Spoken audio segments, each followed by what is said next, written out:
Hey folks, it's Patriot Nurse. I just want to talk with you guys about what's going on in the economy and just share with you some of my thoughts and what I've heard from people and just the input that I am getting. And a lot of this really has to do with the changes in the housing market and also what's happening to people and their purchasing powers. They are literally watching their savings being eroded and watching themselves run a treadmill to nowhere, not being able to save for a house and not being able to pay for basic things. Our economy is at a crisis point. And really, I'm covering this because I want to ask you guys what you're seeing, what you're thinking, and also, do you think that the tariffs are going to help the economy fundamentally, or is there something else going on here? Let's get started.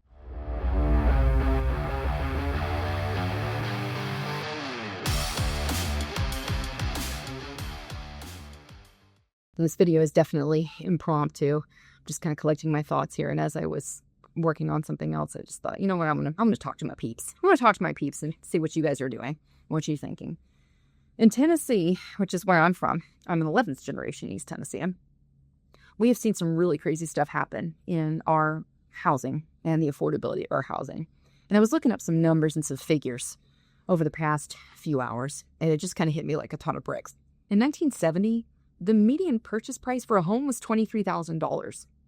When you look at what it is now, the median house purchase price is roughly $400,000. When you compare that to the wage growth of median household income in 1970 versus what it is now, the cost to put a roof over your head, basic shelter, has become unaffordable for the majority of households. And when I say households, I'm talking about a man and a woman hustling, having to pay for their kids' child care. Because remember, you can only deduct about, $600 a year per child. I think with a maximum of $1,200 a year. Regardless, if you are hustling as a husband and wife, trying to pay for childcare so that you can go and slave away to pay taxes, to have 20 to 30%, or God knows how much of it is, to have your taxes taken away, there ain't no room to save for a down payment, particularly a down payment on a house that you can't afford. So one of the things that's happened here in Tennessee, in some counties in Tennessee, housing has tripled since COVID, since 2020. The cost of housing has tripled. What we are experiencing here in Tennessee is what I'm sure a lot of y'all are experiencing all over the country. And that is, I have never seen so many people. First off, I've never seen so many tents pitched on the side of the road at intersections. I've never seen the level of homelessness in East Tennessee as what I'm seeing right now. And not just that, this is just what I can visibly see of homelessness. The number of people that I am aware of who are struggling to pay for not only groceries, forget groceries, that's already on credit cards, and now they have apps to give you short-term loans to pay for groceries. The number of people that I'm seeing right now who are on a knife edge of homelessness is very concerning.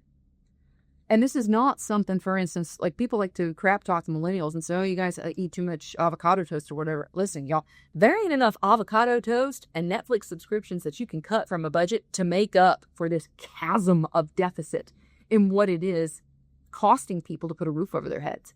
There's a lot that's fundamentally broken. And when you come right down to it, I'm not sure that this is something President Trump can fix outside of doing two things: abolishing the Fed or abolishing income tax.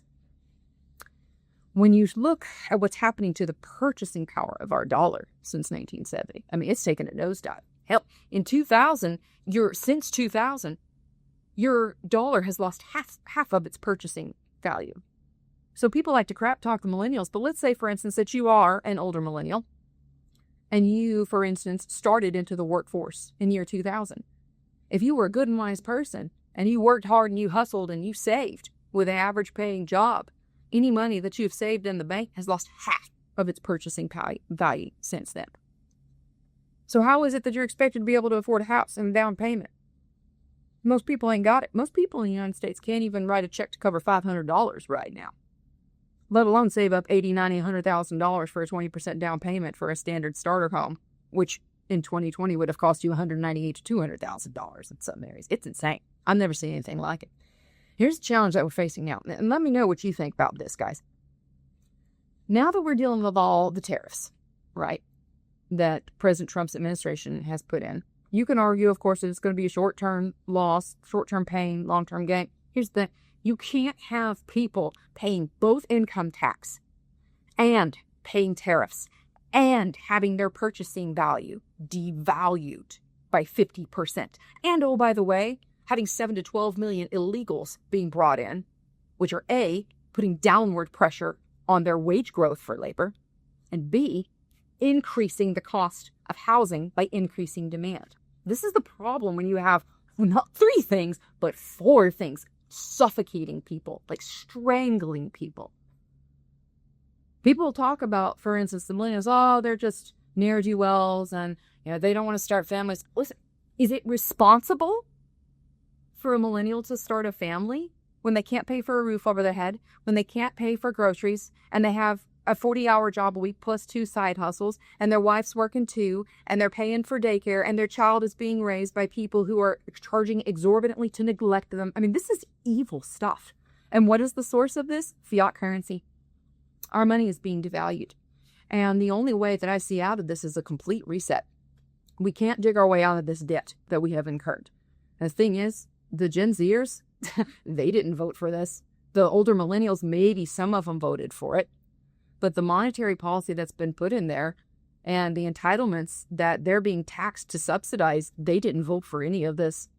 The stuff that came in with FDR, the entitlements on the Ponzi scheme, that is Social Security and all these other social programs, this is robbing the generation of natural-born American citizens' capability to have families. So here's the thing. What happens when they ain't got no food? What happens when they ain't got no home? Do you think they're going to have children to subsidize the growth and the payment of this Ponzi scheme? No way. Social Security is going to be defunct. And then what? Now we've got a moral issue here. This generation, we haven't even brought, that's the 5th point here. This generation that has seen the purchasing value of their dollar drop 50% since 2000. This generation that's had stagnant wage growth. And this generation that has experienced a significant increase in cost of housing and the devaluation of their dollar. Now they're being taxed for things that they're never going to recoup. Social Security, I'm never going to see it. So why in the world would these same people be incentivized to have children? The whole thing's going to collapse, friends. The whole thing is going to collapse. And when it does, who's going to be left holding the bag? You and me and anybody else who has fiat currency. That's God's honest truth. So if we're holding fiat currency then, in the form of dollars, how in the world are we supposed to shield against this? Well, firstly, you have to take a second and take a breath and remind yourself that the Lord laughs at the plans of men, and he sits on the throne. But at the same time, it's in the book of Proverbs. Know your flocks. Know the status of your flocks. Be wise about these things. And don't expect that somehow somebody in Washington's going to wave a magic wand and fix all this. That ain't going to happen, y'all. So if that's the case, how do we diversify against this? Well, you could diversify, for instance, in various different ways. I'm not a financial advisor, and I'm not giving advice per se. I'm just thinking out loud here. One thing I do know, if you stay in United States dollars or anything that's denominated in United States dollars, you're going to get burned. And my generation's already been burned. I'm, one of these people myself that was trying to be wise and save up and be disciplined about things. And felt like as soon as you got to a point where you could put a down payment on a house or a property, doubled overnight, or tripled in the case of Tennessee. Tripled. And how can you, for instance, as someone who has saved in United States dollars and worked your whole life and saved according to, for instance, Tennessee wages and Tennessee cost of living, you can't compete against somebody coming in here for out of state. No way. So what does that mean? That means native Tennesseans and native people are being impoverished because of out of state money coming in. And if you saved in dollars, then you're getting eaten alive. What we are seeing is the most heinous destruction of our way of life and our standard of living. It's to such a degree that I really wonder whether or not that our grandparents would have even considered fighting in World War I from the very beginning if they knew that this was going to be the inevitable casualty of it. So the question is, what do we do? In my opinion, you have to diversify away from the dollar, which I have done. And the thing is, unless we have a total reset on the financial system, this is not going to get fixed.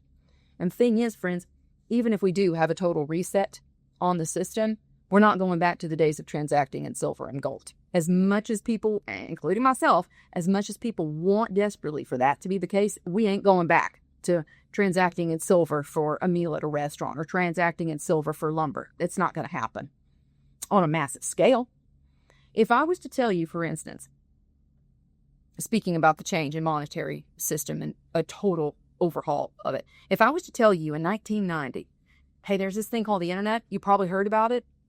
What you think is just the purview of nerds right now, that's going to govern pretty much every mechanism and mode of payment and of transaction for your entire way of life in 30 years. If I was to tell you that, how would you have taken that news back then? I know how I would have taken it. I'd have been like, well, first off, I was really young, but still, I'd have been like, you mean I'm gonna have to pay for my lunch at school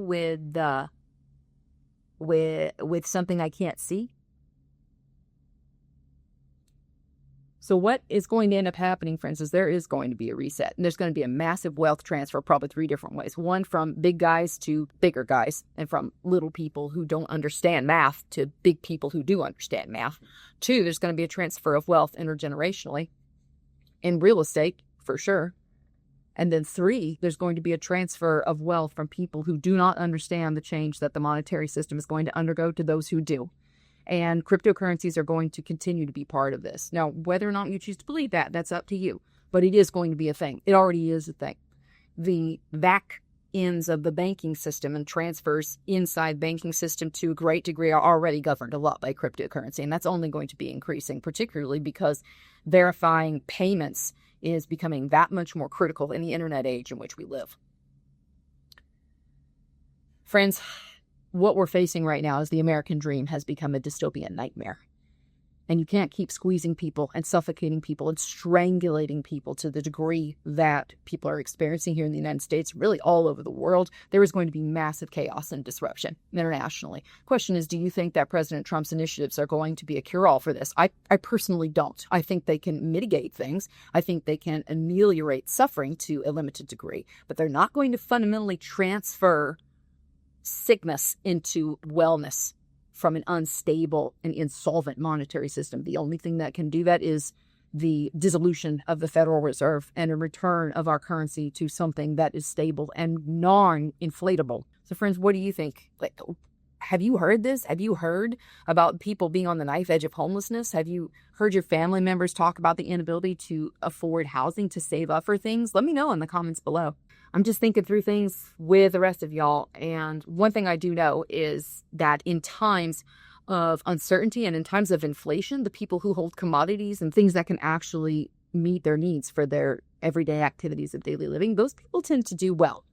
But another thing is you have to be able to take care of your family's needs across those activities of daily living. And to that end, beans, bullets, and Band-Aids are the commodities associated with preparing for your activities of daily living. But when it comes to the skills associated with your activities of daily living, you're talking food propagation, beans, bullets is self-defense, and then Band-Aids is medical care. And this is something that has been, of course, affected greatly by the devaluation of our money. The cost of healthcare has gotten insane. Now, Obamacare was a big part of that as well. But the other thing to consider is that we are losing qualified care providers as they retire. And then also people are not able to afford their insurance premiums. So one of the reasons why I created the online courses that I have, the 4-hour course and the 7-hour course, is that, for instance, with the 4-hour course, if that course saves you from one trip to the doctor, it paid for itself. And the 7-hour course, the herbal preparedness course, that also saves you an incredible amount of money too if it keeps you from going into the system unnecessarily. So here's the thing, friends. Investing in yourself is a smart move, no matter what you do. But being able to take care of your family's needs is going to save you money and save you concern and save you a lot of frustration and anxiety and worry over the grand scheme of things. So one of the things that I'm personally doing is I'm investing in myself and in my continuing education. This is part of my due diligence as an instructor, but also this is part of the way that I shield myself from these realities. The more that you know and the more that you can provide your own services, the better position you're going to be, regardless of what's getting thrown at you. So friends, I hope this video was helpful for y'all. Please share this with one person who you know will be benefited from it if you did get value from it.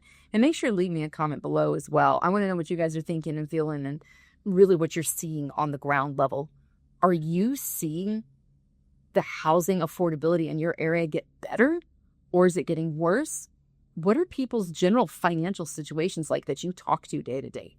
Most people that I don't know anybody who is doing better now than they were 4 or 5 years ago. I don't know a single person who's doing better. I know people are getting pressed in like a vice grip financially now. Am I the only one? Maybe you have something different in your experience. Please leave me a comment below. Friends, I hope this video was a blessing to y'all. Just me sharing my thoughts with you. I hope y'all have a very blessed week. For now, it's Patriot Nurse signing off, and I'll see y'all later. Bye.